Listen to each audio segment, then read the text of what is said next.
Hi there, Lo here. Just wanted to make this quick video because I'm ridiculous. I just wanted to say I hate washing silverware. And I hate it with a passion, and I'll tell you why.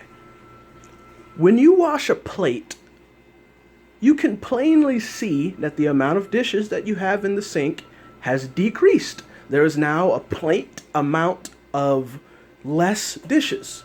It makes you feel like you're getting somewhere. Like, it gives you motivation to keep washing the dishes.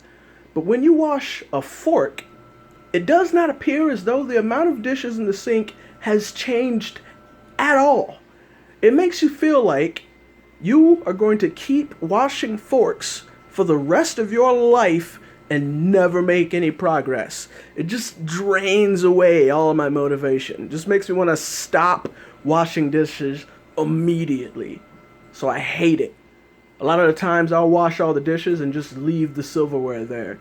People will be like, why didn't you wash the dishes? I did, but I'm not cleaning up those little sink demons. You can do it yourself. Alright, that's my ridiculousness. I'm done. Catch you guys later.